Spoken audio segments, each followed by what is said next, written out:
때까지 우리 한 절씩 교도하시겠습니다. 모세가 기록하되 율법으로 말미암는 의를 행하는 사람은 그 의로 살리라 하였거니와 믿음으로 말미암는 의는 이같이 말하되 내 마음에 누가 하늘에 올라가겠느냐 하지 말라 하니 올라가겠느냐 함은 그리스도를 모셔 내리려는 것이요 혹은 누가 무저경에 내려가겠느냐 하지 말라 하니 내려가겠느냐 함은 그리스도를 죽은 자 가운데서 모셔 올리려는 것이라. 그러면 무엇을 말하느냐? 말씀이 내게 가까워 내 입에 있으며 내 마음에 있다 하였으니 곧 우리가 전파하는 믿음의 말씀이라. 내가 만일 내 입으로 예수를 주로 시인하며 또 하나님께서 그를 죽은 자 가운데서 살리신 것을 내 마음에 믿으면 구원을 받으리라. 사람이 마음으로 믿어 의에 이르고 입으로 시인하여 구원에 이르느니라. 성경에 이르되 누구든지 그를 믿는 자는 부끄러움을 당하지 아니하리라 하니 유대인이나 헬라인이나 차별이 없음이라. 한 분이신 주께서 모든 사람의 주가 되사 그를 부르는 모든 사람에게 부요하시도다. 같이요. 누구든지 주의 이름을 부르는 자는 구원을 받으리라. 아멘. 오늘은 믿음으로 말미암는 의, 우리가 이제 한자로 이신칭의 의롭다함 받는 그 실제적인 그 복음의 말씀을 우리가 보도록 하겠습니다. 오늘 이 5절에서부터 13절에 있는 믿음으로 말미암아 이 의롭다함 받는 이것은 4절이 근거가 됐기 때문에 가능한 일이죠. 4절이 뭡니까? 예수님이 율법의 마침이 되셨다. 어떻게 마침이 됐다고 그래요? 순종함으로 완성하셨기 때문에. 예수님이 순종함으로 율법의 모든 요구를 완성하셨기 때문에 누구든지 예수 그리스도를 믿으면 우리가 의롭다함 받는다는 거죠. 예수님의 순종이 나의 순종이 되고 예수님의 죽음이 나의 죽음이 되고 예수님의 부활이 나의 부활이 된다는 거죠.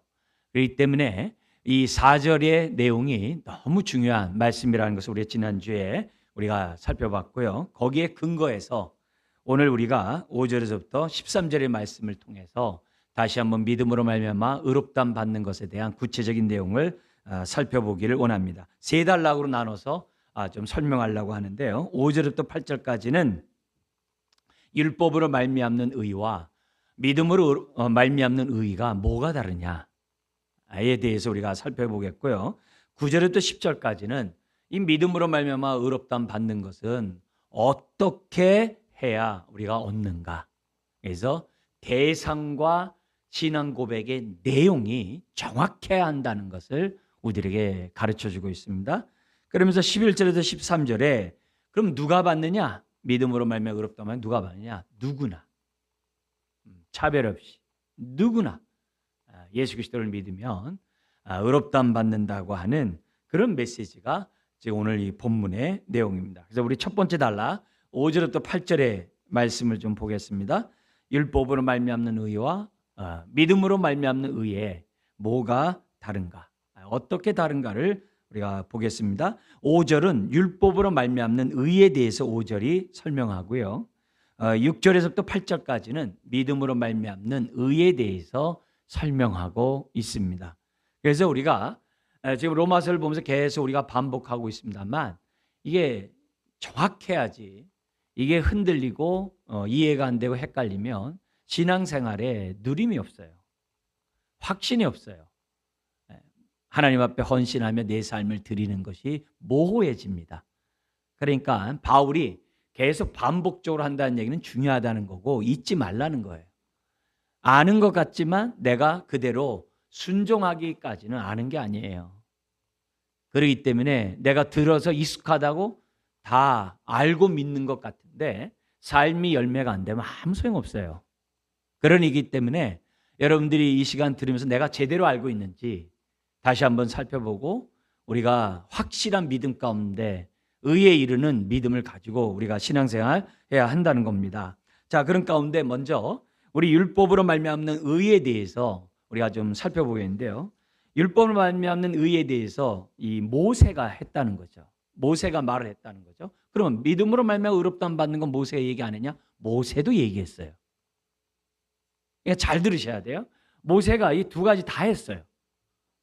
근데 의도가 달라요. 그걸 우리가 분별을 해야 한다는 거죠. 그래서 첫 번째 우리가 5절에 모세가 기록하되, 그죠? 모세가 기록하되, 이게 레위기 18장 5절에 있는 말씀을 바울이 인용한 거예요. 레위기 18장 5절의 말씀을 여러분들이 읽어드리면 한번 5절을 보면서 보세요. 너희는 내 규례와 법도를 지키라. 사람이 이를 행하면 그로 말미암아 살리라. 네. 나는 여호와니라. 내 규례와 법도를 지키라. 사람이 이를 행하면 그로 말미암아 살리라. 하나님께서 말씀하신 거예요. 율법으로 말미암는 의도 하나님이 말씀하셨어요. 믿음으로 말미암는 의도 하나님이 말씀하셨는데 지금 하나님이 하신 거예요. 모세를 통해. 자, 근데 요 말이 지금 그 안에 단어가 좀 구체적으로 우리가 알 필요가 있어요. 특별히 그걸 갖다가 5절에 이렇게 얘기를 했어요. 모세가 기록하되 율법으로 말미암는 의를 행하는 사람은, 그죠? 그렇게 말을 좀 바꿨어요. 그 의로 살리라 할 거니와. 여기서 그 의로 살리라 한다는 얘기는 그 의는 복음으로 말미암는 의가 아니에요. 율법으로 말미암는 의를 말해요. 성경을 똑같이 의라고 해가지고 다 복음으로 말미암는 의 이렇게 하면 안 돼요. 5절에서 모세가 말한 그 의는 율법으로 말미암는 의예요. 헷갈리면 안 돼요. 행하는 사람은 그 의로 살리라. 그 율법으로 말미암아 살리라. 이렇게 돼 있어요. 근데 여기 보면은 행하는 사람 앞에 그것을이란 말을 번역을 안 했어요. 그것이 뭐냐? 율법이에요. 근데 어떤 율법이냐? 모세가 말한 모든 율법이에요. 그 모든 율법에 강조점이 있어요. 그러니까 그 말 속에서 지금 듣기면서 만약에 그게 어떻다고 이러면 지금 굉장히 신앙생활 잘못하는 거예요. 하나님 말씀 정말 못 알아듣는 거예요. 제가 지금 말을 했는데 그거 놀라셔야 돼요. 제가 표현을 잘못했다면 다시 해볼까요? 이게요, 율법을 지킴으로 살리라고 했을 때 그 율법이라는 것은 그냥 율법이 아니라 모세가 말한 모든 율법 1.1핵이라도 바꾸지 말고 불순종하지 말고 철저하게 완전하게 완벽하게 100% 다 지켜야 한다는 말이에요. 그게 모세가 하나님 모세를 통해 하신 율법으로 말미암는 의예요. 여기 그것이라는 단어를 그것들을 번역을 안 해가지고 혼란을 있게 되고 또 행하는 사람은 그 의로 살리란 말을 복음으로 말미암는 의라고 착각을 해가지고 이렇게 생각을 하는데 그게 아니라 여기 그 의는 율법으로 말미암는 의예요. 그리고 그 율법은 모세가 말한 철저한 하나도 빼놓지 않고 다 지키는 그런 율법이라는 것을 지금 이제 보여주고 있는 거예요. 그러니까 이게 굉장히 엄청난 말이에요. 그러면 불가능한 것을 왜 말했냐 이게. 하나님 모세를 통해서 불가능한 일을 왜 말했냐 이게. 의도가 있을 거 아니에요. 불가능한 그 율법 조항을 얘기함으로 사람들한테 기죽이고 사람들로 하여금 무슨 이렇게 옥죄려고 하고 하나님 마음대로 하려고 그렇게 했느냐 그 얘기가 아니라 우리 자신을 알라는 거예요. 우리 안에 있는 죄성을 알고 우리 안에 있는 연약함을 알고 우리들의 교만함을 알고 우리들이 하나님의 은혜 없이는 살 수 없는 존재라는 사실을 알라는 거예요. 그래서 율법 앞에 서면 작아져요. 율법 앞에 서면 그 율법을 지킬 수 있는 사람이 누구냐라고 겸손하게 인정하고 엎드리고 율법을 준 목적이 모든 사람을 죄 아래 하나님의 심판 아래 두기 위함이라고 앞에 3장에서 얘기했잖아요. 그래서 율법 앞에 서면은 내가 그 율법 앞에 온전하지 못한 사람이라는 것을 느끼고 깨달아야 정상이에요. 그게 정상이에요. 비록 출애굽한 이스라엘 백성이 시내산에서 율법을 받았을 때 출애굽했다는 얘기는 뭐예요? 구원받았단 말이죠. 그런 자들이라 할지라도 시내산에서 율법을 통해서 뭘 아는 거예요? 아하, 내가 스스로 구원받을 수 있는 존재가 아니구나. 은혜 없이는 살 수 없는 존재구나. 내가 이렇게 하나님 앞에서 정말 내가 의롭게 설 수 있는 그런 인생이 아니구나. 그래서 하나님 앞에 나아갈 때마다 보혈의 피를 의지해야 되듯이 짐승의 피를 통해서 번제와 소제와 화목제와 속죄제와 속건제를 드리지 않으면 하나님 앞에 나갈 수 없는 존재구나. 이걸 철저히 깨닫도록 하기 위해서 율법을 주신 거예요. 구원을 목적으로 율법을 준 게 아니에요. 구원받은 자에게 율법을 준 거예요. 그러나 그런 모습에서 우리들이 한 말씀이라도 내가 순종하면 어떻게 될까요? 그걸 내가 율법 앞에서 내가 의롭지 못하고 율법에서 온전히 지킬 수 없다는 사실을 아는 가운데 내가 율법을 지켰어요. 순종을 했어요. 그럼 어떻게 돼야지 정상이에요? 와, 하나님 감사합니다. 내가 율법을 지키다니. 내가 하나님을 사랑하다니요. 내가 이웃을 사랑하다니요. 와, 이게 가능한 일입니까? 이 모든 것이 하나님의 은혜인 줄 믿음가면서 감사해야 되는데, 이게 정상인데, 그 율법 앞에서 그래도 나는 율법을 지킬 수 있어. 나는 율법을 스스로 나는 남들보다 더 많이 지킬 수 있어.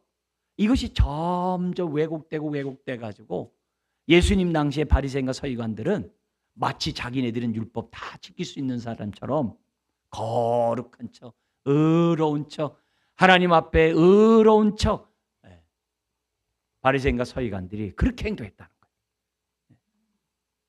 그러면서 바리새인과 서기관들의 그런 외식을 예수님이 계속 지적을 해요. 회칠한 무덤 같다고. 회칠한 무덤 같다고 계속 지적을 해요. 그래도 뭐예요? 자기의 속마음을 드러내기를 싫어해요. 왜요? 그동안의 자기 삶의 모든 것이 다 무너지니까. 그리고 백성들로부터 존경받는 그 모든 것들이 한순간에 상실되니까 두려워서, 무서워서 자기 치부를 안 드러내고 오히려 어떻게 돼요? 그동안도 잘 위장하면서 살았는데 예수 그리스도만 없으면 그냥 여전히 계속 살아갈 수 있는 그런 여건이 되니까 예수님을 죽인 거라고. 근데 그 마음 중심에 뭐가 있어요? 자기네들 스스로가 하나님이 요구하는 율법의 요구를 다 지킬 수 있다라고 착각을 한 거예요. 거기에 은혜가 없죠. 은혜가 없죠. 그런 자들은 하나님 앞에 예배를 드릴 때 짐승도 안 드렸을 거예요. 속죄제도 안 드렸을 거예요. 뭐 1년에 한 번 하는 대속죄를 하겠습니다만 그렇게 회개도 하지 않을 거예요. 왜냐하면 세리와 함께 성전에 올라가서 한 기도를 보세요. 하나님 감사합니다. 나는 저 세금 걷어들이는 세리와 같지 아니함을 감사합니다. 제가요 일주일에 2번 금식하고요 구제하고요 감사합니다.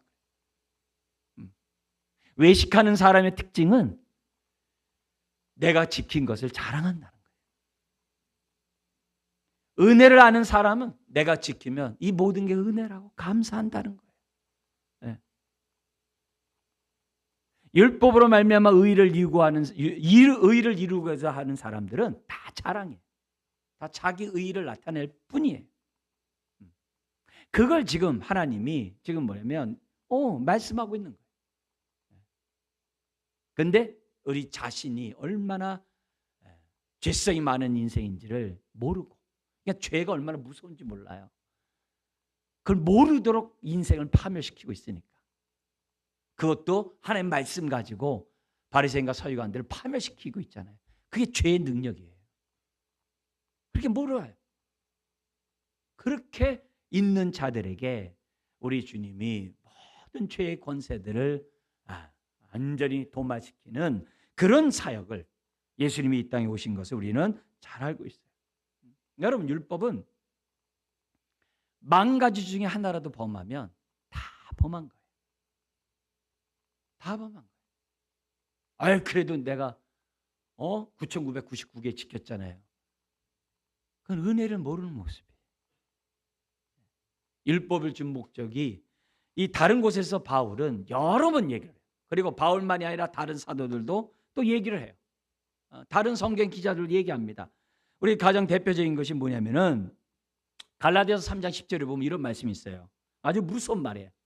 무릇 율법 행위에 속한 자들은 저주 아래 있나니 그래요. 아예 율법이 그들의 삶 가운데 있는 사람들 다 저주 아래 있다라고 딱 단언을 해. 그러면서 뭐라면은 기록된 바 누구든지 율법 책에 기록된 대로 모든 일을 항상 행하지 아니하는 자는 그 다음 구절 읽어볼까요? 저주 아래 있는 자라 하였습니다. 그랬어요. 성경 정확하게 얘기했어요. 구약에 정확하게 얘기했어요. 모든 일을 항상 행하지 않으면 다 저주 아래 있는 거예요. 그렇게 얘기한 거예요. 예수님 율법이 마침이 된 이유가 뭐예요? 그 모든 율법을 지킴으로 모든 저주를, 저와 여러분 저주를 다 가져가기 위해서 십자가에 죽으신 거거든요. 그게 4절이거든요. 율법이 마침이 되었다는 거거든요. 성경이 그렇게 얘기를 해요. 그러면서 야고보서 있잖아요. 야고보서 2장 10절 11절에 보면 이런 말씀을 해요. 뭐라고 하냐면은 누구든지 온 율법을 지키다가 그 하나를 범하면 모두 범한 자가 되나니. 그래. 왜요? 십계명에서 도둑질하지 말라고 말씀하신 하나님이 살인하지 말라고도 했거든. 부모를 공경하라고 했거든. 그 강가 중에 만 가지 중에 단 하나라도 어기면 그건 어긴 거예요. 그래서 사람은 율법 아래 있으면 하나님의 저주 아래, 진노 아래, 심판 아래, 죄 아래 있을 수밖에 없다는 것이 지금 로마서에서 계속 강조하는 내용이에요. 그러니까 율법으로 말미암는 의는 불가능하다 이 말이에요. 할 수가 없다는 거예요. 근데 역사적 이래로 사람들은 누가 신 앞에서 의롭고 누가 신 앞에서 구원받을 수 있으랴. 선행을 하고 참선을 하고 절제를 하고 남을 도와주고 그렇게 하면 얼마든지 신 앞에서 우리는 의롭다 받을 수 있고 구원받을 수 있다는 게 온 세상이죠. 세상에 많이 있죠. 그렇지 않다는 거예요. 율법으로 말미암아 의의가 어려운 것처럼 사람이 선행을 통해서 참선을 통해서 절제함을 통해서 구원에 이를 수는 없다 이거예요. 왜요? 10,000가지 중에 단 한 번이라도 내가 그런 선행을 하지 않고 내가 절제하지 않고 그러면 다 어긴 것이 되기 때문에 안 된다. 근데 사람들은 끝까지 우기는 거죠. 특히 예수님 당시의 바리새인과 서기관 그 시대는 장로의 전통을 의지했어요. 말씀보다. 그러니까 그들이 가르친 대로, 바리새인이 가르친 대로 그냥 배워서 행동하면 돼요. 바리새인이 앞서서 보여준 샘플들 그대로 행동만 따라가면 돼요. 하나님 말씀보다. 그들은 성경을 받았다고 자랑하고 있었어요. 모세 율법이 있다고 자랑했어요. 앞에서 그랬죠. 근데 난 놓고 기억자를 몰라.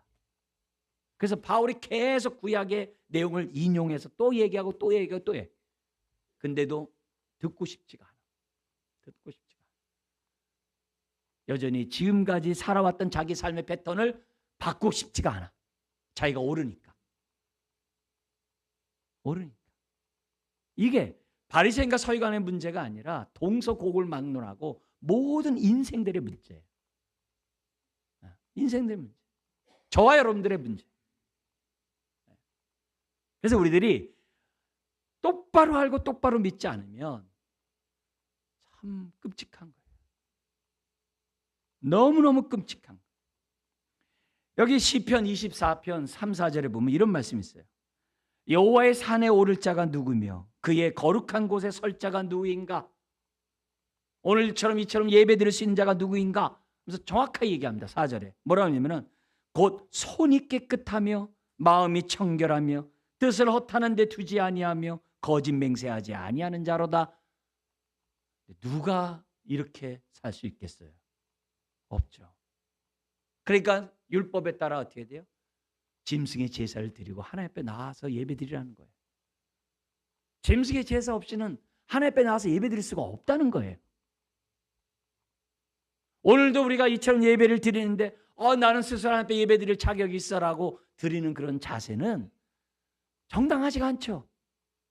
오늘도 예배를 드리면서 주의 보혈의 피를 의지하고 주님 앞에 나와 예배합니다. 이게 은혜를 아는 자죠. 그래서 여러분들이 자리에 앉자마자 제일 먼저 하는 게 뭐예요? 나를 용서해달라고 하는 거 아니겠어요? 그게 정상이죠. 우리들의 모습 속에 내 스스로는 예배 드릴 수 없지만 오늘도 하나님의 은혜 속에 보혈의 피를 의지하여 예배케 하시니 감사합니다. 이게 정상이죠. 이게 올바른 신앙을 갖고 있는 그런 모습이죠. 근데 죄가 얼마나 무서운지 율법을 이용해서 또 바리새인과 서기관들뿐만 아니라 사람들의 마음 없는 그 교만을 이용해 가지고 다 어떻게 돼요? 형식주의, 외식주의, 다 회칠한 무덤같이 다 바꿔버린 게 죄의 권세예요. 죄가 그렇게 무서워요. 저와 여러분들도 마찬가지. 이제 됐다 하는 신앙을 갖는 순간에 이미 나는 사로잡힌 사람이에요. 죄에게. 죄에 사로잡힌 거예요. 내가 나도 모른 차에 그냥 나는 신앙생활 잘하는다. 정말 조심해야 돼. 형식적으로 내가 신앙생활 했다는 자체는 이미 갈고리에 꿰인 거예요. 죄에게. 끌려다니는 거예요. 그러니까 이런 모습으로 우리들이 신앙생활하는 게 아니라 우리 로마서 7장에 얘기한 것처럼 오라 나는 공고한자로다. 누가 나를 이 사망의 몸에서 해방하랴. 그게 정상이에요. 그런 마음으로 예배를 드리고 우리가 어떻게 돼요? 신앙생활해야 하늘의 은혜가 있는 거예요. 그게 5절이에요. 그래서 5절 얘기는 뭐냐면 율법으로 말미암아 행하는 것은 불가능하다. 그 얘기를 지금 한 거예요. 반면에 6절에서부터 8절까지는 그럼 믿음으로 말미암는 의인은 뭐냐? 가능하다 이거예요. 가능하다. 그리고 우리가 막 그걸 얻으려고 막 그냥 하늘에 올라가고 저 바닥 끝에까지 찾아갈 필요 없다. 바울을 비롯한 믿음의 사람들, 부활의 증인들이 전하는 믿음의 말씀을 아멘 하면 다 의롭다함 받는다. 그게 이제 6절 8절이에요. 그래서 믿음으로 말미암는 의인은 먼 데 있는 것이 아니라 너희들 앞에 있다. 너희들이 들었고 너희들 마음에 있는 그 말씀이 바로 믿음의 말씀이다. 그걸 믿으면 의롭다함 받는다는 얘기를 지금 또 구약을 인용해서 모세가 한 말을 인용해서 얘기합니다. 거기 보면은 6절에 믿음으로 말미암는 의가 뭐냐?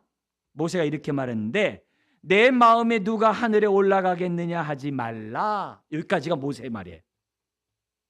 근데 그 얘기를 바울이 해석을 해줬어요. 지금 그 당시 사람들이 뭐냐? 우리가 율법을 지키기 위해서 저 하늘까지 가가지고서 내가 막 한다면은 거기 가봤자 너는 갈 수도 없고 이미 거기 계신 그리스도가 율법을 다 지키려고 이미 내려오셨다 이 말이에요. 그 얘기를 하는 거예요. 그리고 혹은 누가 무저갱에 내려가겠느냐 하지 말라. 모세는 저 바닥 끝에 가겠다라고 말하지 말라. 이 얘기를 지금 뭐냐면 바울은 무저갱이란 말로 이렇게 적용을 바꿨어요. 그러면서 뭐냐면은 그러면 내려가겠느냐 하면 그리스도를 죽은 자 가운데서 모셔 올리려는 것이다. 이미 주님은 죽으시고 부활했다 이게. 그 얘기를 지금 그런 맥락 속에서 바울이 얘기하는 거예요. 올라갈 필요도 없고 내려갈 필요도 없다. 그럼 뭐냐? 8절에 얘기해요. 그러면 무슨 얘기냐? 다른 얘기 아니에요. 왜냐면 무엇을 말하느냐? 여기 뭐냐면 그러면 무엇을 말하느냐 앞에 뭐가 들어가 있냐면요. 그 의가 무엇을 말하느냐가 들어가 있어요. 믿음으로 말미암는 의가 무엇을 의가 빠져 있어요. 그러니까 그러면 그 의가 무엇을 말하느냐? 믿음으로 말미암는 의를 말해 있다는 율법이 말하는 의가 아니에요. 그 의가 무엇을 말하느냐? 그 다음 기절을 같이 한번 읽어볼까요? 말씀이 내게 가까워 내 입에 있으며 내 마음에 있다 하였으니 곧 우리가 전파하는 믿음의 말씀이라. 모세가 그랬어요. 이 말을 다 너희들에게 가깝고 있고 내가 너희에게 준 이 율법의 말씀은 준 이 하나님 믿음으로 말하는 의의 말씀은 다 내 입에 있고 내 마음에 있어. 이렇게 얘기했거든요. 그 얘기를 바울이 딱 뭐라고 설명해 주냐면 곧 우리가 전파하는 믿음의 말씀. 믿음의 말씀은 믿음을 주는 말씀, 믿음을 갖게 하는 말씀을, 그게 바로 믿음으로 말미암아 의롭다함을 받는 복음이라고 바울의 8절이 우리들에게 설명하고 있는 거예요.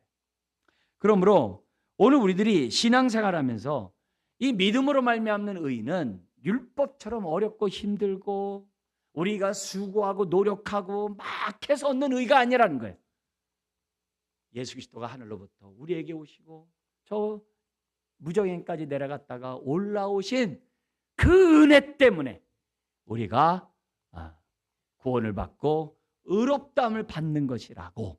그래서 너무너무 쉬운 방법, 내 죄를 인정하고 그 은혜를 믿음으로 받기만 하면 누구든지 구원을 받는다라고 지금 뭐냐면 말씀하고 있는 거예요. 내가 뭔가 하려고 저 하늘까지 가고 저 밑에까지 내려, 그런 수고하지 말라 이게. 주님이 다 끝내셨다는 거예요. 구원에 대해서. 단지 그 예수 그리스도의 율법의 마침이 되었다라고 하는 그것을 믿으면, 죽으시고 부활했다는 사실을 믿으면, 우리의 죄를 위해 내어줌이 되고 우리의 의를 위하여 부활하셨음을 믿으면 다 구원을 받는다고 지금 바울이 우리들에게 말씀하고 있어요. 근데 놀랍게도 우리가 믿는 이 믿음도 자기의 자랑이 될까 봐, 내가 믿었기 때문에 믿었다라고 자랑할까 봐, 그 인생의 교만함이거든요.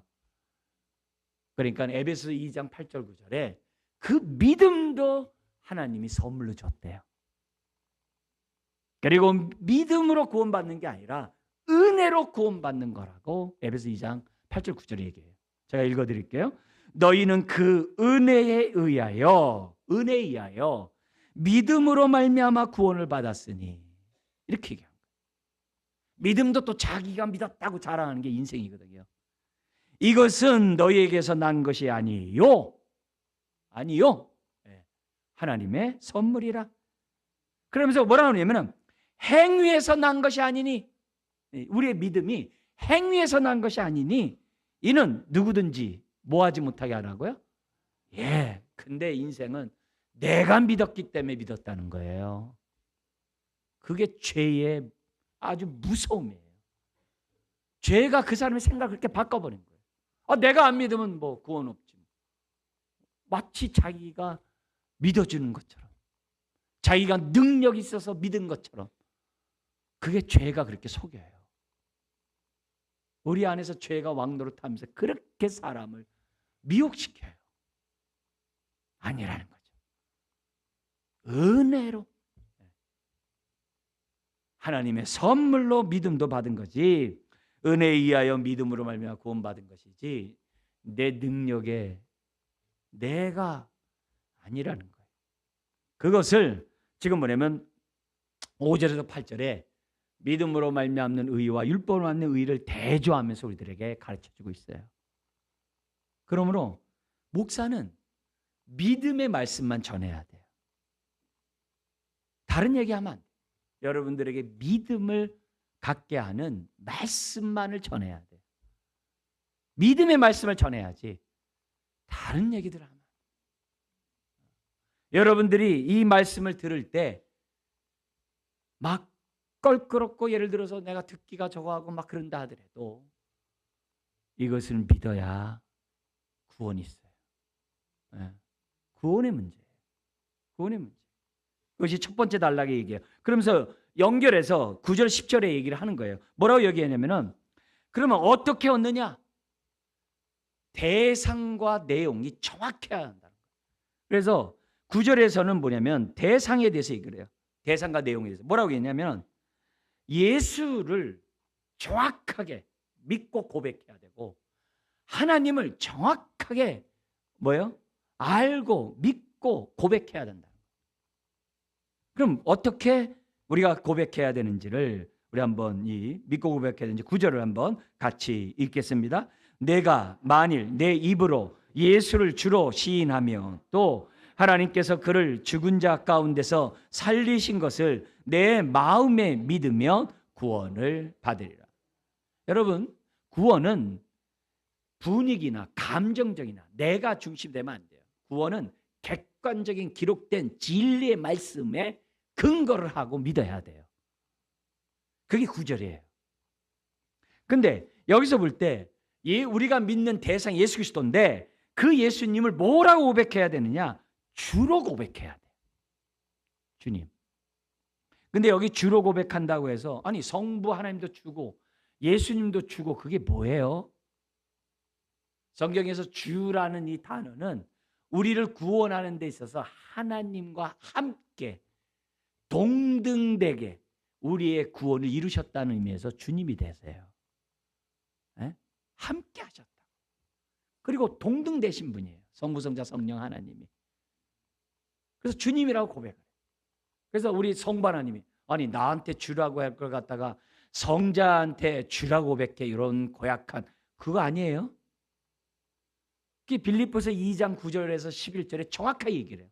우리 성부 하나님은 우리가 예수 그리스도를 주라고 고백함으로 영광 받으신다고 그랬어요. 하늘에 있는 거나 땅에 있는 거나 땅에 있는 것들이 예수 그리스도 앞에 무릎 꿇고 주라고 고백할 때 성부 하나님이 기뻐하신다고 했다고 영광 받으신다고 그랬다고. 그렇게 우리들의 생각으로 생각하면 안 돼요. 근데 예수님을 주라고 고백해요. 아니 그럼 구세주는 뭐예요? 아니 구세주와 주라고 고백해야 되는 거 아니에요? 네, 구세주를 믿기 때문에 주라고 고백하는 거예요. 다시 한번요. 내가 예수님을 구세주라고 고백을 하면 그 사람은 반드시 주님이라고 고백하게 되어 있다는 거예요. 그래서 예수님을 나의 구세주라고 믿습니다 라고 하면서 예수님을 나의 주님이라고 고백하지 않으면 안 믿는 거예요. 안 믿는 거예요. 저 구세주 믿는다니까요. 그건 당신한테 구원이 되고 좋고 유익되니까 믿는다고 한 것이지 그거는 머리로 믿는 것이지 마음으로 믿는 게 아니라는 거예요. 마음으로 믿는다면 예수님을 반드시 주님으로 고백하게 되어 있는 거예요. 그분이 창조주여 구세주여 심판주이시고 나의 주님이라고 내 인생의 주인이 내가 아니고 예수님이 나의 인생의 주님이라고 고백하게 되어 있다는 거예요. 그래서 이 주되심이라고 고백함 속에는 회개가 반드시 들어가요. 어떤 회개요? 윤리적이고 도덕적인 거 회개요? 그건 당연하죠. 그러나 본질적인 걸 회개해야 돼요. 무슨 본질적인 거예요? 내 인생의 주인은 나야. 이걸 회개해야 돼요. 이걸 회개해야 돼요. 내 인생의 주인이 나죠. 그럼 내 인생 누가 주인이에요? 여러분 그걸 회개해야 돼요. 내 인생의 주가 나기 때문에 내가 모든 판단의 기준이 나예요. 그게 내가 재판장이에요. 하나님 외에 재판장이 없어요. 우린 그걸 갖다 성경에 뭐라 하냐? 내가 재판장 하는 걸 갖다가 하나님 노릇한다 그런 거예요. 하나님 노릇한다. 내가 주라는 거예요. 내가 내 인생의 주라는 거예요. 주라는 거예요. 아니에요. 예수를 믿는다는 게 뭐냐? 내 인생의 주가 내가 아니라 예수님이 내 인생의 주님이라는 것을 믿는다는 게 믿는 거예요. 그게 예수님을 나의 주라고 고백하는 거예요. 주라고 고백하지 않으면 믿는 게 아니에요. 저 구세주 십자가 부활 다 믿는데요. 그건 믿는 거 아니에요. 그건 머리로 믿는 거지 마음으로 믿는 게 아니에요. 아니에요. 선악과가 뭐예요? 자기도 하나님 노릇하겠다는 거거든요. 그래서 원죄 아래 사람들이 태어났다고 얘기하는 거예요. 자기가 다 모든 판단의 기준이에요. 아니에요. 우리가 예수님을 나의 주님으로 고백을 해야 마음으로 믿고 고백해야 그게 구원이에요. 그 얘기를 우리가 정확하게 바울은 지금 우리들에게 알려주고 있는 거예요. 동시에 하나님을 믿어야 돼요. 그런데 어떤 하나님을 믿어야 되느냐? 예수 그리스도를 죽은 자 가운데 살리신 것을 믿어야 돼요. 그것도 마음으로 믿어야 돼요. 그러면 살리셨다는 얘기는 무슨 말이에요? 죽으셨다는 얘기예요. 죽으셨다는 말은 뭐예요? 4절에 있는 말씀을 성취했다는 거예요. 모든 율법을 다 이뤘다. 그걸 말하는 거예요. 예수님이 했다고 해서 십자가에 죽었다고 해서 다 끝난 게 아니에요. 하나님이 인정해 줘야 돼요. 그죠? 예수님의 그 모든 것이 하나님의 뜻대로 고난을 받으시고 십자가 졌다는 것을 하나님이 인정해주고 기뻐해줘야 돼요. 그 증거가 뭐예요? 그게 예수님을 다시 살리신 거예요. 그러니까 하나님에 대해서 믿어야 돼요. 뭐요? 그 하나님이 예수님을 다시 살리신 것을 내가 마음으로 믿어야 돼요. 그게 믿는 거예요. 그게 안 믿으면 믿는 게 아니에요. 그래서 우리가 믿음으로 말미암아 의롭다함 받으려고 하면은 예수님이 정확하게 내 아이의 인생의 주님이라고 고백을 해야 돼요. 내 인생의 주님만 돼요? 모든 만물의 주님인 것을 고백해야 돼요. 그분이 창조주고, 그분이 구세주고, 그분이 심판주고, 그걸 믿어야 돼요. 내 인생의 주님만이 아니에요. 그걸 믿어야 돼요. 우리가 사도신경에서 믿음의 삼일체 대상이 정확히 나죠. 성부 하나님, 성자 하나님, 성령 하나님이 정확하잖아요. 그리고 내용이 정확하잖아요. 이 내용을 확대한 게 사도신경이에요. 그래서 우리가 항상 예배 때마다 고백을 하는 거예요. 고백을 하는 거예요. 이걸 우리가 믿으셔야 돼요. 그래야 우리가 의롭다함을 받는 거예요. 이 주님이라는 이 단어가 이 얼마나 초대교회에서 중요한 복음의 선포인지 몰라요. 주님이 벌써 예수님이 주가 됐다는 이 단어 자체가 단순히 뭐 로마 황제하고 뭐 거기 주가 그런 차원이 아니라 어마어마한 선포예요. 그걸 우리들이 알고 우리가 예수님을 나의 주님이라고 고백하셔야 됩니다. 반면에 이 객관적인 진리를 우리들의 신앙 고백 차원에서 10절에 다시 이렇게 설명했어요. 사람이 마음으로 믿어 의에 이르고 입으로 시인하여 구원에 이르니라. 이렇게. 의와 구원은 같은 얘기인데 특별히 의는 하나님과의 관계가 깨어진 관계가 아니라 올바른 관계를, 화목된 관계를 설명할 때 의라고 그래요. 그리고 그런 자가 누리는 그 모든 것을 구원이라고 그래요. 그래서 의와 구원은 같으면서도 강조점이 좀 달라요. 근데 중요한 거는 이 사실을 우리가 뭐예요? 마음으로 믿어야 한다는 거예요. 그리고 입으로 시인해야 한다는 것이 이제 10절에 나와 있는 그런 내용이에요. 이게 마음으로 믿은 것은 반드시 입으로 나오게 돼 있어요. 성경에. 우리의 말을 보면 그 사람의 속마음을 안다 그러잖아요. 근데 나와야 돼요. 근데 이 시인하는 게요 되게 중요해요. 이 시인하다가 뭐냐면 같이 말하다 이 말이에요. 그것도 공개적으로 말하다. 사람들이 들리도록 말하다예요. 그러니까 여기 시인이 굉장히 중요해요. 나 혼자 믿고 한쪽 귀퉁이에서 이렇게 나 좀 믿습니다 하면 이게 아니에요. 하나님과 사람 앞에서 함께 말하는데 동참해야 돼요. 남들이 들을 수 있도록 말해야 돼요. 말해야 돼요. 그게 시인하다. 그래야 구원이 있다는 거죠. 왜냐하면 마태복음 10장 32절 33절에 예수님이 이런 얘기했어요. 누구든지 사람 앞에서 나를 시인하면 예수님은 나의 주님이라고, 하나님이 그를 살리셨다라고 사람들에게 이렇게 아주 들리도록, 사람이 들리도록, 이 들리도록 레마라는 단어 들리도록 내가 시인하면 나도 하늘에 계신 내 아버지 앞에서 그를 시인할 것이요. 그래요. 누구든지 반대로 또 얘기해요. 사람 앞에서 나를 부인하면 나도 하늘에 계신 내 아버지 앞에서 그를 부인하리라. 그래서 시인이 중요한 거예요. 신앙 고백이 중요한 거예요. 우리 교회에서 세를 받을 때 신앙 고백시켜요. 혼자 하는 게 아니라 어때요? 하나님 앞에서, 성도 앞에서. 왜요? 이 규절 때문에. 그러면 어떤 축복이 있어요? 여기 나오는 12절 끝에 있는 부유함을 내가 경험해요. 간증을 들은 사람들은 또 은혜가 있지만 간증하는 그 사람이 이전에 느끼지 못하는 그 은혜를, 그 축복을 고백하면서 본인이 경험을 해요. 믿음은 더욱더 견고해지고 하나님의 인재는 더욱더 확실해지고 내가 하나님의 자녀라는 확신은 더욱더 굳건해지고 주님 안에서 그 축복이, 나에게 은혜가 나에게 임하는 것을 내가 고백하면서 경험해요. 이게 굉장히 중요해요. 굉장히 중요해요. 자꾸 우리들이 전체 앞에서뿐만 아니라 사람 앞에서 예수를 증언해 보세요. 얼마나 우리 영이 힘을 얻는지 몰라요. 우리의 삶이 얼마나 하나님의 기쁨이 되는지 몰라요. 여러분, 믿음이란 그래서요, 마음으로부터 시작해요. 그래서 이 믿음에 대해서 뭐라고 정의하냐면, 성경에서 믿음이라는 것을 정의할 때 뭐라고 하냐면은, 성령님께서 복음에 대한 확신의 결과가 믿음이다, 이렇게 얘기를 해요. 우리가 지금 믿음의 말씀을 들었잖아요. 여기에 대한 확신을 성령님을 통해서 갖는 확신이 믿음이에요.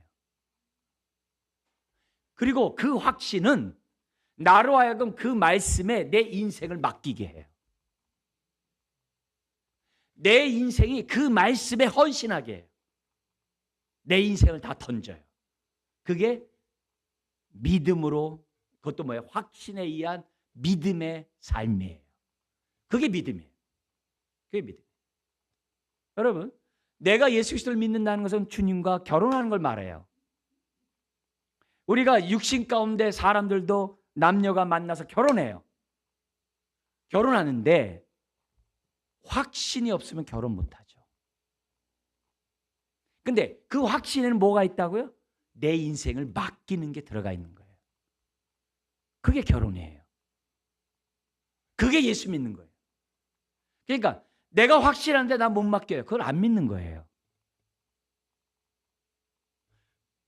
부부가 되면 서로의 인생을 맡겨야 돼요. 그게 부부예요. 그게 부부예요. 내가 예수를 믿으면 주님이 내 자신의 목숨을 준 것처럼 나도 주님께 맡겨야 돼요. 던져야 돼요. 그게 믿는 거예요. 그게 믿음이에요. 그런 믿음에 확신이 있을 때 내 인생을 맡기는 거예요. 그게 커미트라고 그러는 거예요. 그게 헌신이에요.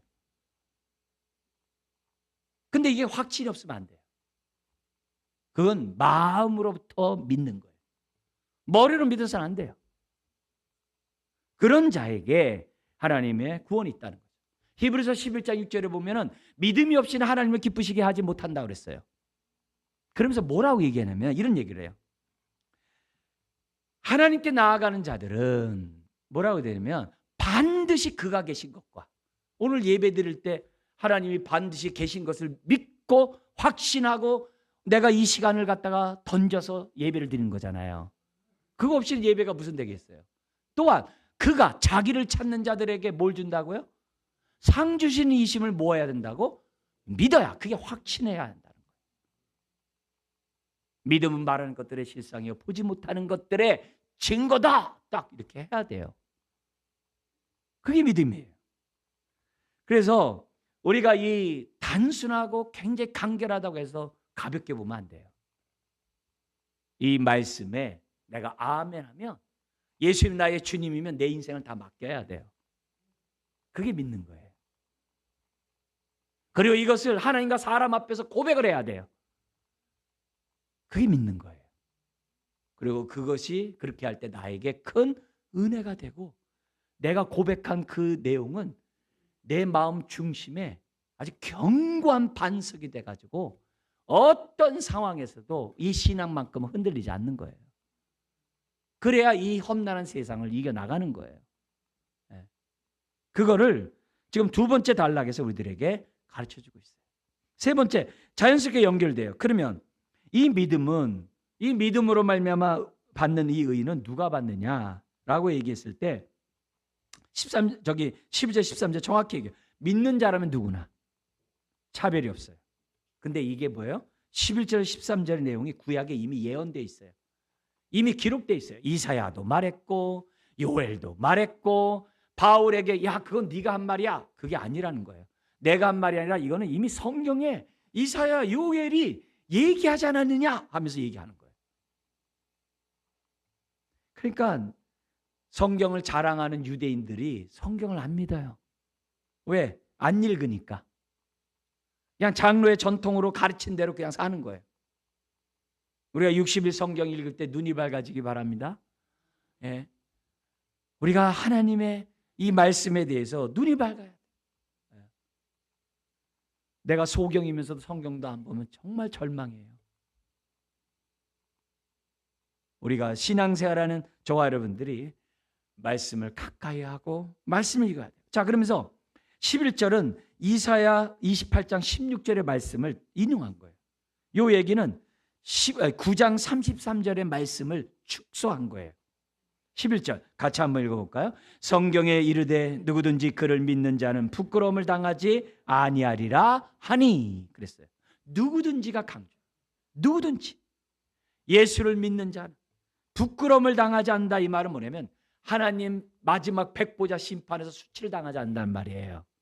근데 백보자 심판 때만 그렇습니까? 아니에요. 이 땅에 살아가면서 수치를 당하지 않게 해주겠다 이 말이에요. 누구든지 예수를 믿는 자는 수치를 당하지 않고 삶 속에서 하나님의 축복을 받는 자라는 것을 사람들이 보도록 해주겠다는 거예요. 예? 그래서 누구든지 그를 믿어야 돼요. 근데 33절을 보세요.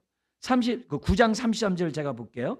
기록된 바 보라 내가 걸림돌과 거치는 바위를 시온에 두노니 그를 믿는 자는 부끄러움을 당하지 아니하리라. 여러분 여기 걸림돌과 거치는 바위를 시온성에 뒀대요. 그러면 이 돌이 누구라 그랬어요? 예수 그리스도라 그랬죠. 그 예수 그리스도를 믿으면 그 돌이 나의 반석이 되는 거예요. 그래서 모래 위에 지은 집이 아니라 내 인생이 바위 위에 집을 짓는 인생이 되는 거예요. 믿으면. 근데 믿지 않으면 뭐가 돼요? 걸림돌이 돼요. 거치는 돌이 돼요. 믿으면 디딤돌이 되는데 보배로운 돌이 되는데 믿지 않으면 결국 어떻게 돼요? 부끄러운 인생이 되는 거예요. 그 얘기를 11절에 지금 말씀하고 있어요.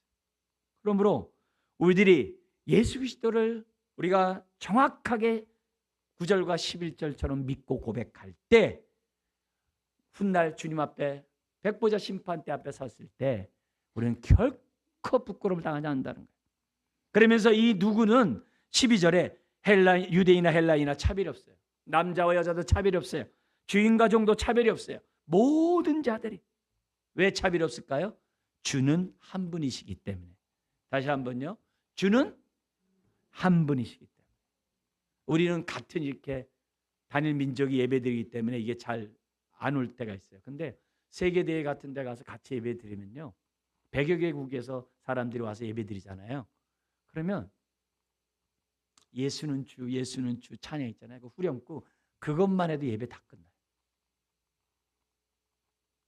그 고백만 해도 마음이 하나가 돼요. 네. 엄청나요. 네. 엄청납니다. 우리가 하나라는 것을 금방 알아요. 네. 금방 알아요. 그러니까 이런 모습들을 이렇게 보면 우리들이 유대인이나 헬라이나 차별이 없게 하시는 그 하나님이 얼마나 위대해요. 얼마나 놀라워요. 예수님으로 모든 구원의 문제를 단번에 해결하신 하나님의 은혜가 얼마나 커요. 얼마나 위대해요. 그러면서 뭐라고 얘기합니까? 한 분이신 주께서 모든 사람의 주가 되사 그를 부르는 모든 사람. 부른다는 말은 뭐예요? 믿고 부른 사람이죠. 그 모든 예가 없어요. 다 부유하다. 부유하다는 얘기는 뭐예요? 구원만 찔끔 주고 간둔다는 게 아니에요. 우리 인생에 주님의 그 함께하는 축복을 온전히 함께하는 축복을 다 누리도록 해주겠다는 거예요. 네. 우리가 이럴 때 있잖아요. 갑자기 있을 때 외롭고 고독하고 나는 고아 같고 막 이런 생각이 들 때가 있잖아요. 그죠? 근데 요한복음 14장에 우리를 고아처럼 내버려 두지 않겠다 그러셨어요. 그 축복을 주시겠다는 거예요. 그래서 성령님을 주신 거예요. 내가 외롭고 고독하다는 것은 뭐예요? 나와 함께하는 성령님을 느끼지 못한다는 거예요. 오히려 그 순간에 예수는 나의 주님인 것을 다시 한번 고백하고 그와 같은 마음에서 벗어나도록 우리가 해야 돼요. 해야 돼요. 왜요? 부유하시다고 했으니까. 그러면서 13절 이 요에서의 예언을 다시 인용을 해요. 같이 한번 읽겠습니다. 누구든지 주의 이름을 부르는 자는 구원을 받으리라. 요엘 선지자가 한 말이에요. 누구든지 주의 이름을 부르는 자, 이 부른다는 것 아까 얘기했지만 믿는 자인데 자기를 위하여 부르는 자예요. 믿으면서 자기를 위하여. 왜? 불러야 하나님의 구원이 임하니까. 근데 이 구원이 꼭 저것만이에요? 죽었을 때만에 천국 가서 그게 아니잖아요. 이 구원은 오늘 내가 결핍 가운데 필요한 것을 기도할 때, 부르짖을 때 하나님 뭐예요? 응답해 주겠다는 거예요. 그런 걸 다 포함하는 내용이에요. 그러나 중요한 거는 뭐예요? 이런 마음의 근본은 뭐예요? 저는 율법으로 의롭다하게 하는 것처럼 교만한 자가 아니라 주님의 은혜 없이는 살 수 없습니다라는 겸손한 그 마음을 갖고 있는 그 마음에서 주의 이름을 부르는 자, 그런 자에게 구원이 있다라고 말씀하고 있어요. 여러분, 우리가 60일 성경 읽기를 하면서 성경 보고 있어요. 우리가 구약의 예언서를 보고 있는데요, 그 예언서가 신약에 너무 그대로 많이 인용되는 말씀들이에요. 여러분, 구약을 읽으면서 신약의 말씀들이 기억나는 우리가, 저와 여러분들이 될 때까지 읽어야 돼요. 그만큼 은혜를 받을 때까지 우리가 이제 예언서들을 읽어야 되는데, 중요한 거는 이런 말씀을 우리가 믿는 저와 여러분들이 이 말씀을 그냥 가볍게 대하지 않았으면 좋겠어요. 왜냐? 성경은 성령의 감도로 쓰여졌기 때문에 그래요. 그래서 베드로서 1장 19절 21절 제가 여러분 소개하고 마치도록 하겠어요. 거기 보면 뭐냐면 이 성경은 성령의 감도로 쓰여졌다는 거예요. 그래서 사사로이 풀면 안 된다는 거예요. 성경 읽을 때나 들을 때나 전할 때나 다 성령님에 따라 믿음의 말씀을 전해야 한다는 사실을 우리들에게 말씀하고 있어요. 사랑하는 성도 여러분, 여러분들은 믿음의 말씀에 근거한 믿음입니까? 오늘 말씀에 근거한 믿음을 갖고 고백하고 있습니까? 우리 생각하는 이 시간 되기를 주의 이름으로 축원합니다. 기도하겠습니다. 하나님 아버지, 우리가 신앙생활할 때 하나님의 뜻대로 살지 않는 자는 내가 너를 도무지 알지 못한다고 했는데, 주님, 우리가 그런 인생 되지 않기를 원합니다. 주여, 우리가 무엇보다 하나님의 기쁨이 되고 주님이 나와 함께함을 경험해 나가는 자녀들 되게 하여 주옵소서. 모든 것이 하나님의 은혜요 하나님의 위대함인 것을 다시 한번 감사하며 영광 돌립니다. 우리들의 믿음이 굳건한 말씀의 반석 위에 깊게 뿌리를 내리고 살아가는 자녀들 되게 하여 주옵소서. 예수님의 이름으로 기도드리옵나이다. 아멘. 찬송가